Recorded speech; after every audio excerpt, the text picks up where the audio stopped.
언론, 여긴 국민 라디오.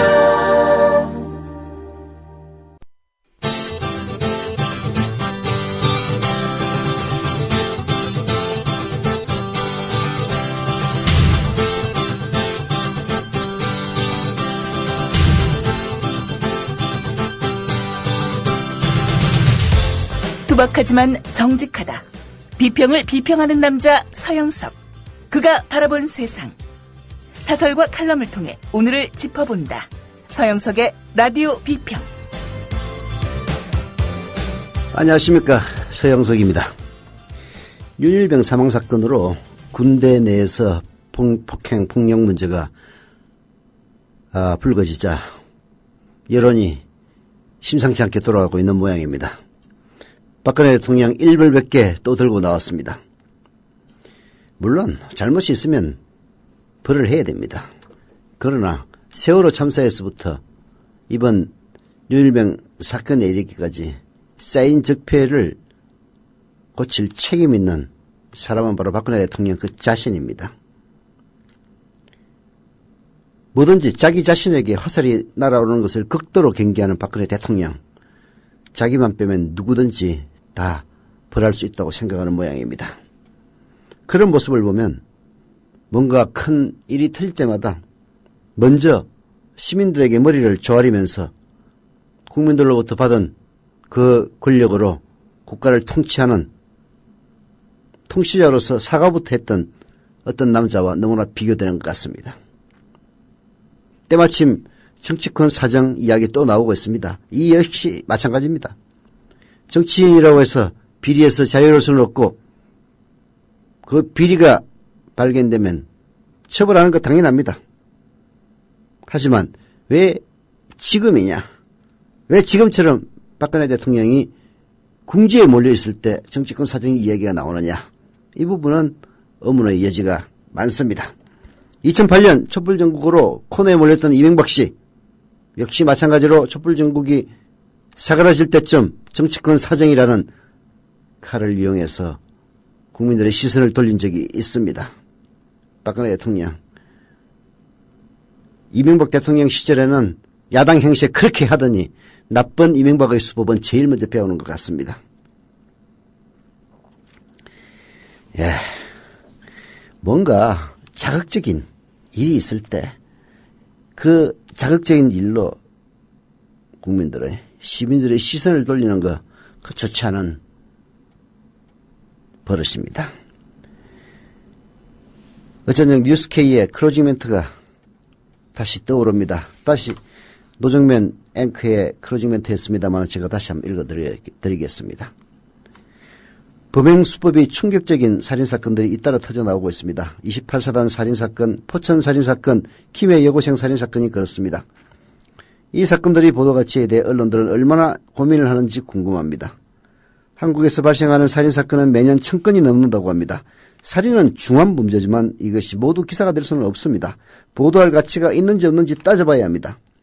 그 사건에서 구조적인 문제를 찾을 수 있는지, 범죄 연루자가 공인인지, 보도를 통해서 시비를 가릴 수 있는지, 다른 피해자나 유사한 사건이 발생을 막을 수 있는지 보도를 하지 않으면 수사나 처벌에 문제가 생길 수 있는지 등이 고려될 수가 있습니다. 하지만 범죄 수법의 특이성이나 잔인성이 보도 가치를 결정하는 요소가 되어서는 안 됩니다. 오히려 모방 범죄를 막기 위해서 보도를 자제해야만 합니다. 28사단 살인사건은 보도 가치가 충분하다는데 이견이 없을 것 같습니다.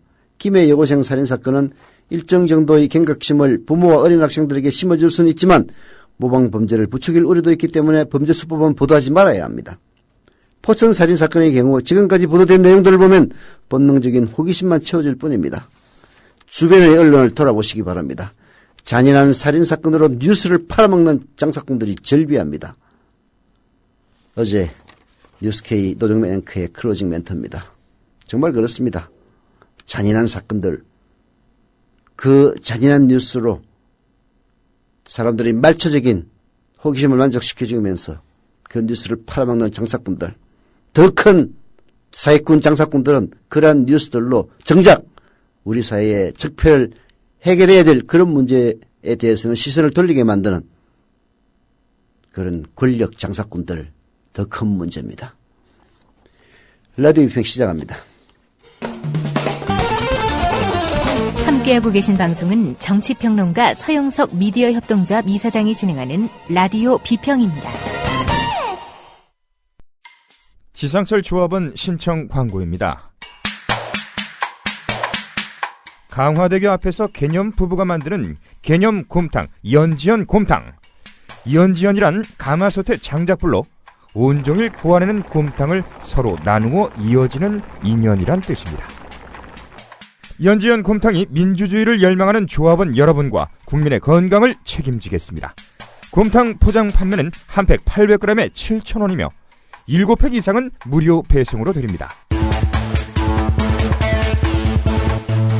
연지연 곰탕은 강화대교 입구에 위치해 있습니다. 단체 주문 예약 및 포장 주문 전화번호는 010-7252-1114, 010-7252-1114, 031-989-9968. 조합원 단체 예약은 10% 할인해드립니다.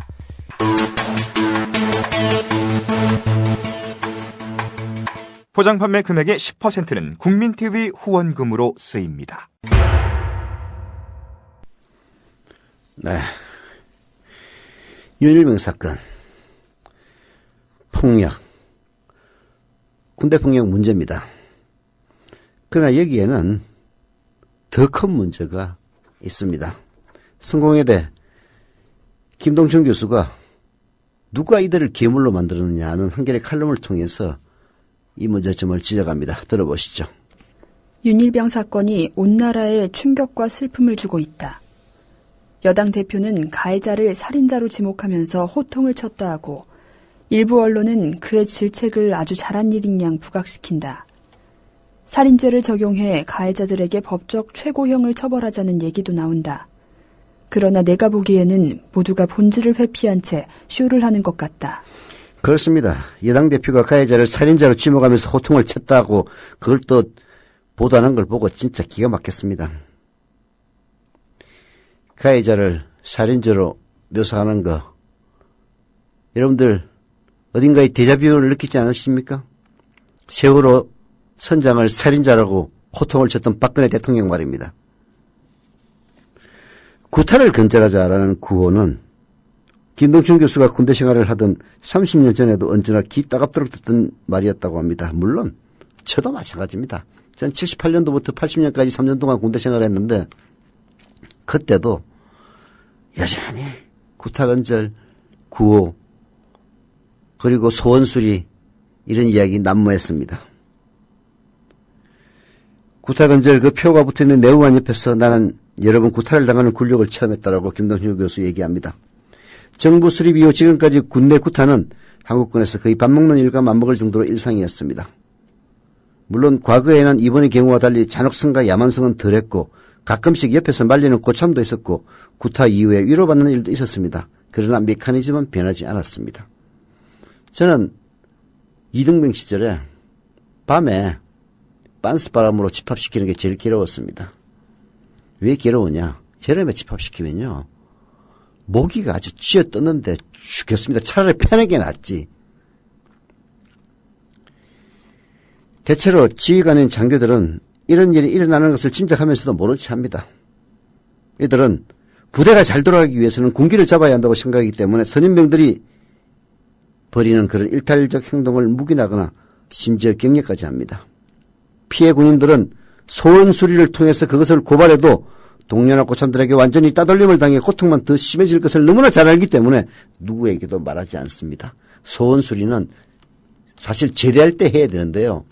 제대할 때가 되면은 고참이 돼가지고 피해자에서 가해자로 변신하기 때문에 소원 수리하지 않습니다.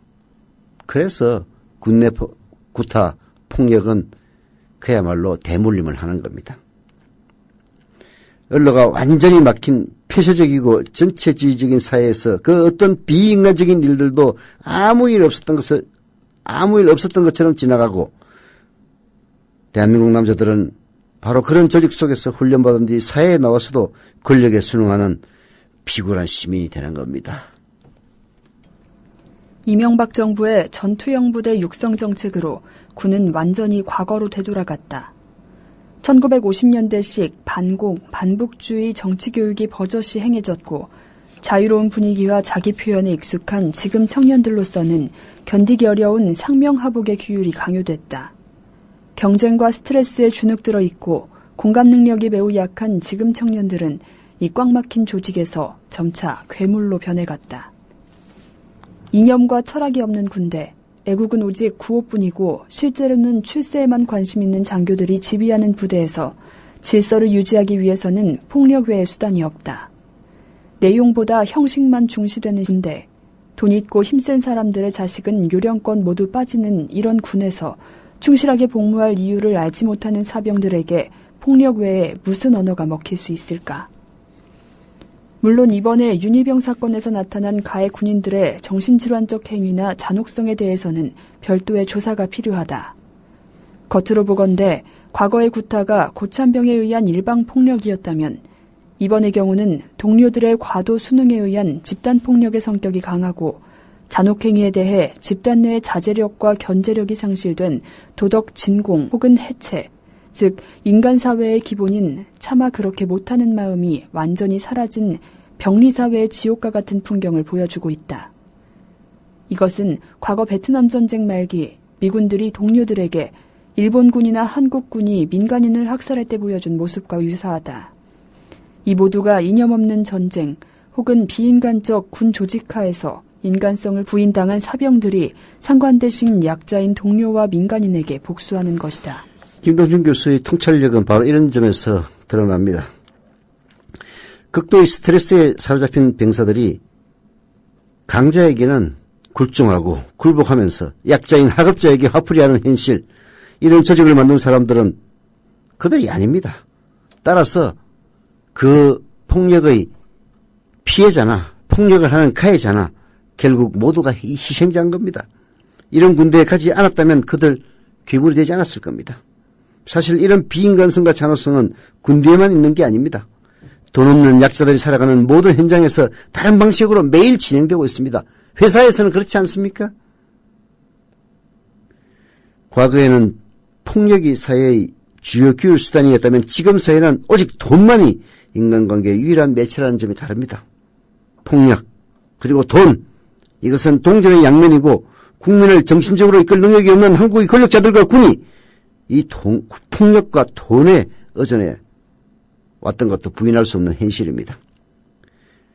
약자들 사이에 벌어지는 잔혹함, 그것은 바로 강자들이 평소 그 약자들에게 가르쳐준 것들입니다. 괴물은 그래서 약자일 수밖에 없어서 그런 폭력을 배워가는 그들이 아니라 그들에게 폭력을 강요하는 이 국가와 이 사회, 바로 그 자체다 라는 김동준 교수의 통찰, 많은 사람들이 가슴에 새겼으면 좋겠습니다. 그들을 괴물로 만든 건 이 사회에 박근혜 대통령의 어법으로 이야기하면 적폐인 겁니다. 그러면 그 적폐를 고칠 생각을 해야지. 그로 인해서 드러난 빙산한 일각들에 대해서 일별백계한다고 바로 잡아치겠습니까? 참, 이 불행한 시기에 대통령이 박근혜 씨라는 그 자체가 더 불행한 일이 아닌가 하는 생각마저 최근의 사태들을 보면 절로 떠오르는 생각입니다. 동아일보 해직 언론인의 모임인 동아자유언론 수호투쟁위원회 김종철 위원장. 그는 국민TV 스튜디오 입구에 붙은 글귀를 감격 어린 눈으로 지켜봅니다. 그것은 자신들이 1974년 10월 24일 편집국 입구에 게시한 동아투의 결의문 사본이었습니다. 저기 스튜디오에 사진을 걸어놓은 거 보니까 저희 113명이 해직 당할 때 그것이 부당하다고 항의하시다가 자진 사퇴하신 송건호 선생님, 중앙정보부에서 받은 고문 때문에 파킨슨 씨 병으로 몇 해 전에 돌아가셨고, 왜 국민TV는 40년 전 동아투의 결의문을 입구에 붙였을까요? 그 투쟁 정신을 이어받아 공정 언론을 건설하겠다는 의지 때문입니다. 이것이 어디 미디어 협동조합 몇몇 임직원만의 숙제이겠습니까? 죽은 언론인의 사회에 역사를 살아가는 모든 시민에게 던져진 사명일 것입니다. 미디어 협동조합의 조합원이 되주십시오. 국민점TV에 접속하시면 됩니다. 2014년 4월 1일은 한국 언론사의 역사적인 날이 되리라고 생각합니다. 동아투이 사람들 뒤에서 여러분이 원하는 모든 일을 힘껏 도와드리길 약속드립니다.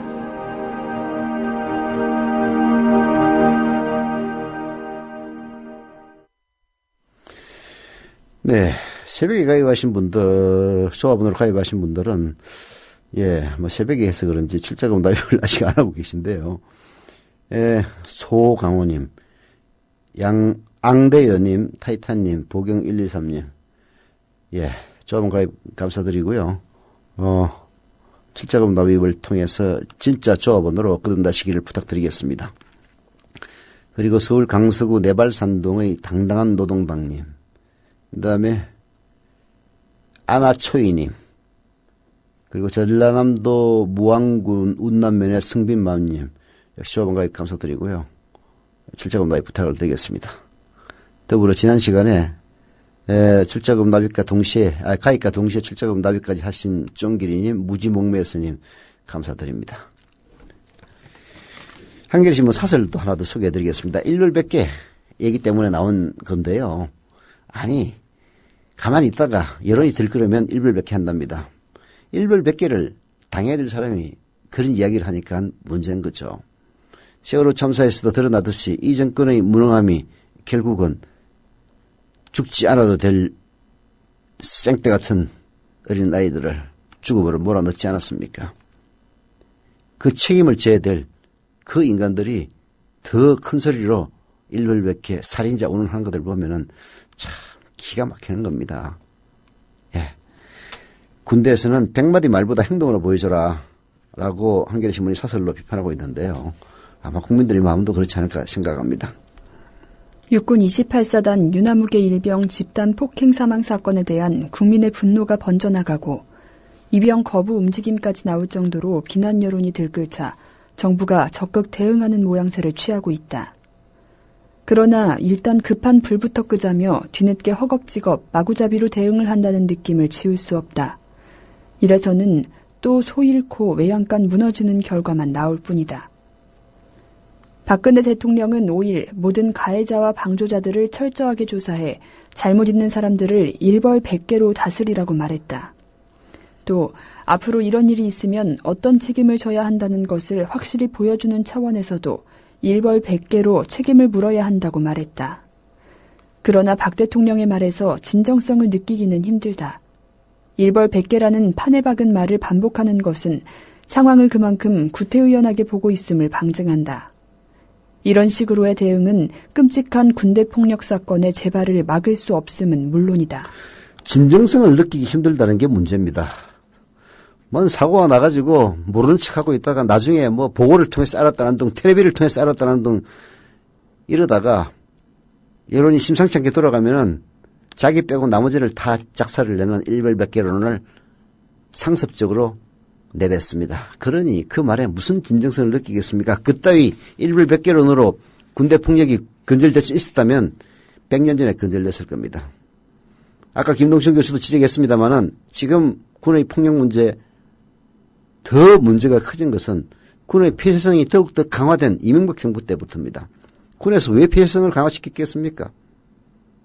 결국은 정권의 이익에 봉사하는 그런 장군들이 충성 경쟁을 하다 보니까 군의 폐쇄성은 더 심해질 수밖에 없었습니다. 그런 것들이 바깥에 드러나면은 문제가 될 테니까 말입니다. 국방부와 군수뇌부의 널뛰기 대응 역시 문제입니다. 군수뇌부는 윤일병 폭행 사망 사건의 내막을 진작에 확인하고도 석 달 동안 주둥아리 꽉 닫고 있다가 시민단체의 기자회견을 통해서야 세상에 알려졌습니다. 사건을 은폐하려 했다는 의혹이 일지 않을 수 없는 그런 상황입니다. 한민국 국방장관조차도 언론 보도를 보고서 알았다라고 시인을 했습니다. 그래놓고 한 장관은 여론의 질타가 거세지자 윤일병 사건 보고 누락과 은폐 의혹에 대한 감사를 지시했습니다. 그야말로 뒷북 대응의 전형적인 행태입니다. 하려면 진작 했어야지. 자기가 보고도 못 받았다 해놓고 가만히 있다가 여론의 질타가 심해지고 이래서 애들 군대 보내겠느냐, 이런 아우성이 일자 뒷북 감사 이래가지고 제대로 된 감사 하겠습니까? 또 국방부 감찰단은 윤일병 사망 사건에 대해 살인죄 적용이 가능한지에 초점을 맞춰 추가 수사에 착수했다. 여론이 들고 일어나 살인죄로 다스려야 한다고 목소리를 높이니 원칙도 중심도 없이 부산을 떠는 모양새다. 언제는 상해치사 혐의를 적용하더니 이제 와서 살인죄 추가를 검토하겠다고 하는 이런 태도가 말해주는 것이 무엇인지는 분명하다. 국민의 감시와 폭로가 없었다면 사건의 진실을 얼마든지 뭉개고 갈 수 있었음을 역으로 보여주는 것이 아닌가. 또 관련 지휘자들 상당수가 솜방망이 처벌을 받았다는 비난 여론이 커지자 이들에게 직무유기 혐의를 적용할지 검토하겠다고 한 것도 갈팡질팡 대응이라는 지적을 받을 일이다. 한마디로 얘기해서 정부와 군이요, 임기응변으로만 여론이 나빠지면은 뭐 일별 몇 개 한다는 둥, 뭐 어쩌고 저쩌고 한다는 둥 이런 식으로 넘기려고 해서는 국민의 신뢰는 신뢰대로 잃어버리고 제대로 된 재발방책도 절대 세울 수가 없습니다. 말을 앞세우기보다는 진정성 있는 행동을 해야 됩니다.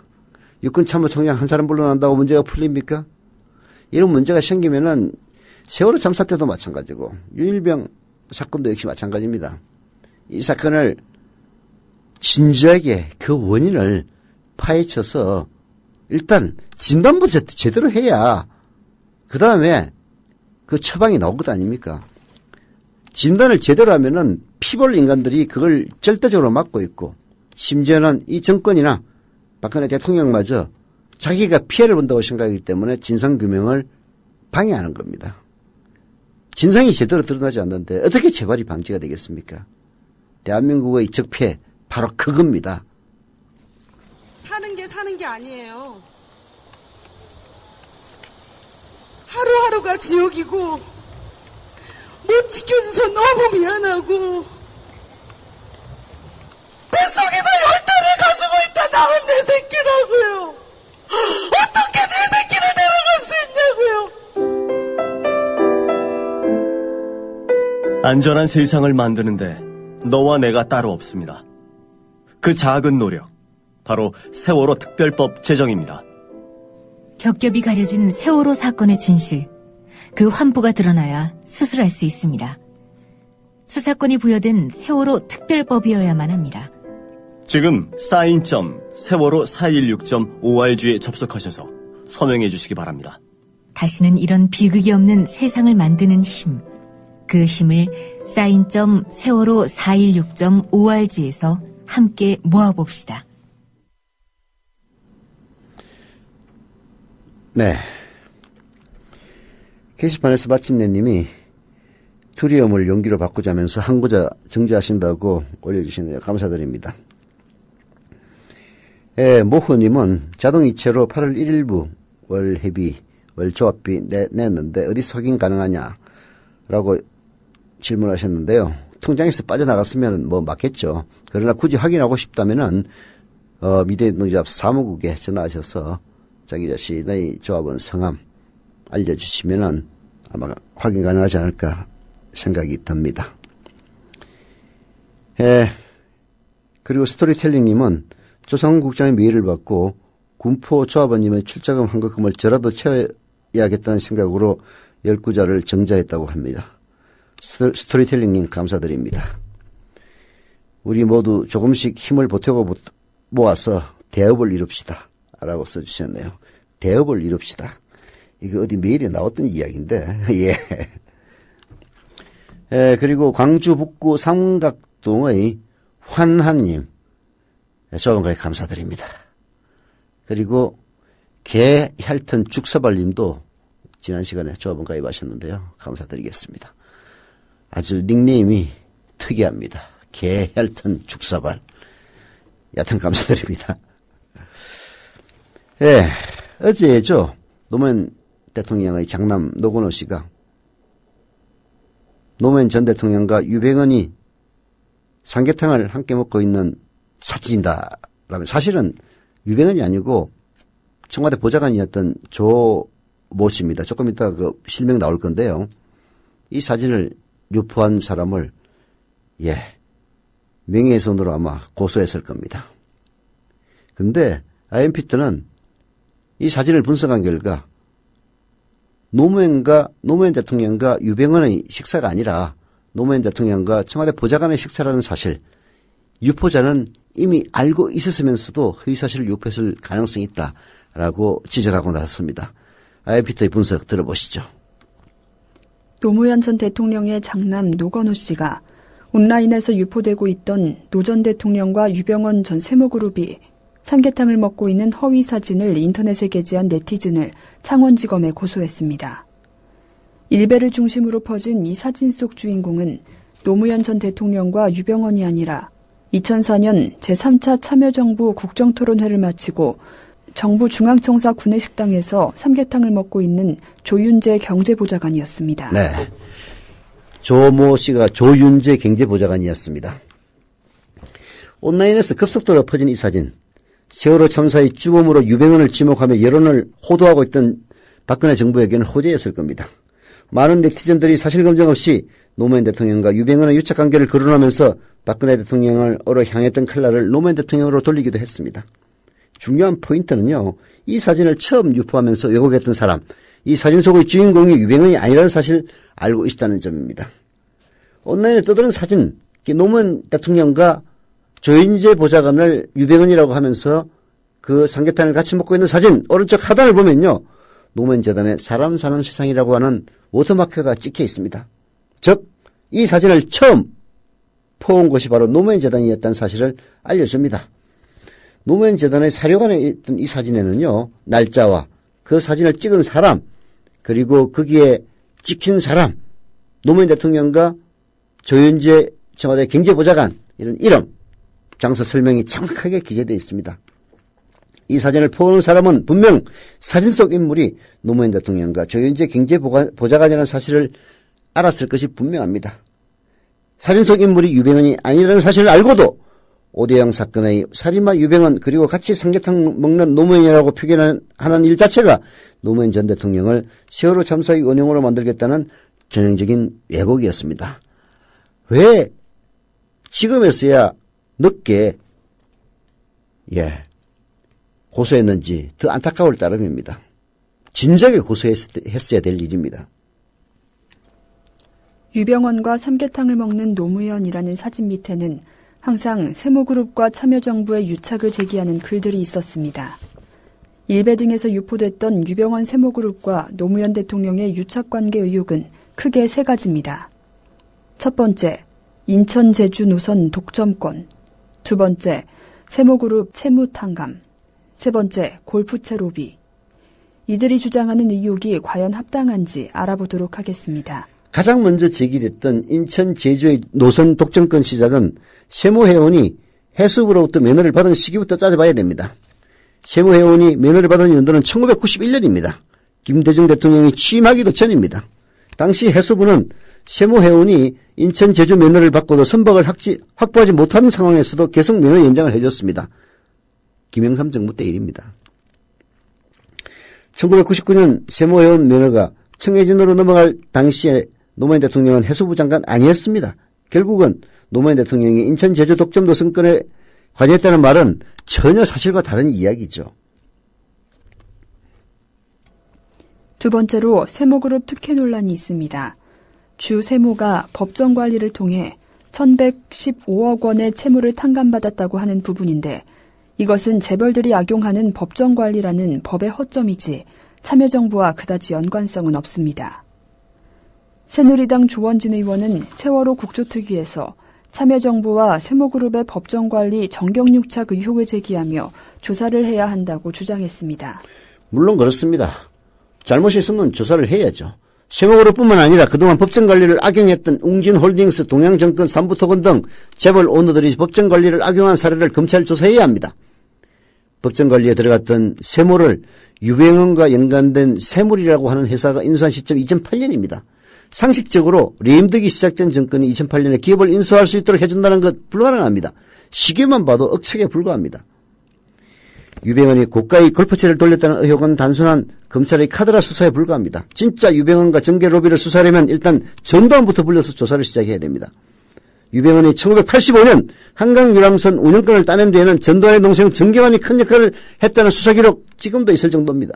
만약 유병헌의 골프채 로비 의혹이 사실이라면 이명박과 오세훈부터 조사를 해야 됩니다. 왜냐하면 이들이야말로 유병헌 행사에 초청된 사람들로 밀접한 관계에 있기 때문입니다. 검찰은 2014년 5월 정재계 로비 의혹이 있으며 단서를 가지고 수사에 착수했다고 합니다. 그러나 2014년 8월 현재까지 강간무소식입니다.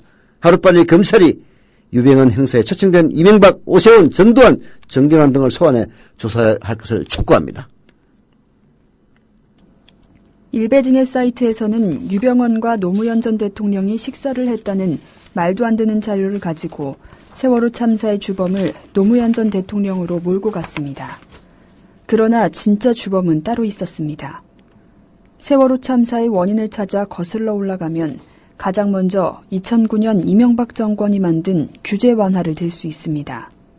이명박 정권은 설령 제한을 기존 20년에서 30년으로 늘렸고 이를 통해 청해진 해운은 설령 18년짜리 세월호를 들여올 수 있었습니다. 이명박입니다. 이명박. 2011년 이명박 정권은 해운법을 개정해서 운송 수입 비율을 35%에서 25%로 낮췄습니다. 기존의 독점 항로권을 유지할 수 있었던 진입장벽 낮추겠다는 의도였습니다. 문제는 가장 좋은 운송 수입 비율이었던 인천 제주의 경우에서도 겨우 26.8%에 불과했다는 현실을 무시했다는 겁니다. 이건 듣는 분들은 이해가 잘 안 할 수도 있는 대목인데요. 그냥 넘어가십시오. 청해진 해운 부랴부랴 세월호를 도입해서 추가 구입을 했고 운송 수입 비율을 25% 이하로 낮아지자 무리하게 화물 적재량을 늘리는 수법으로 수익을 늘리다가 결국 참사를 유발한 겁니다. 정부가 법을 제정하면서 감독, 관리할 수 있는 시스템 무시하고 엉터리로 법을 바꾼 결과입니다. 어떤 사건을 조사할 때요. 국회의원은 개인보다 유리한 위치에 놓입니다. 특히 여당 의원이라면 정부기관의 자료를 요청해서 쉽게 받아볼 수가 있습니다.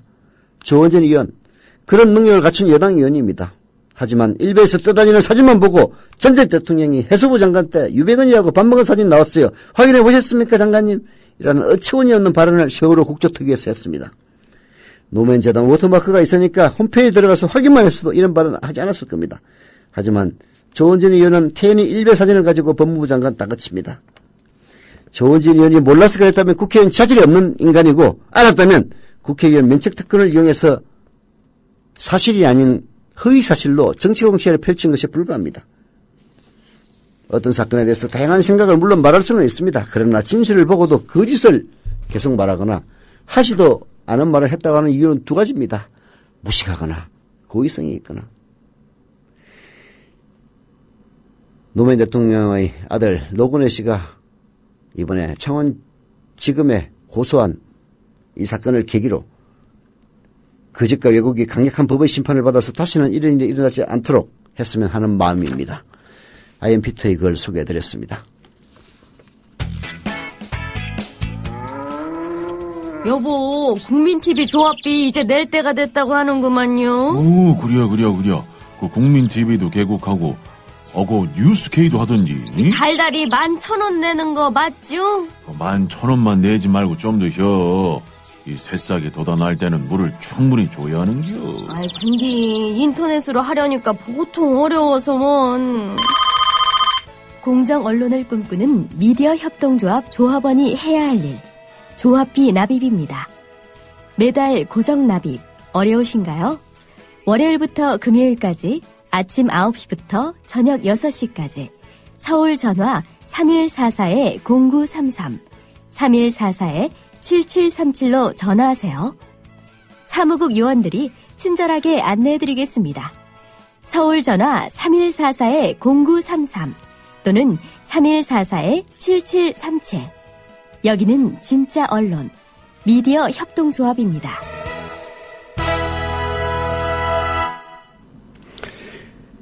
(4월 16일) 세월호 참사 날입니다.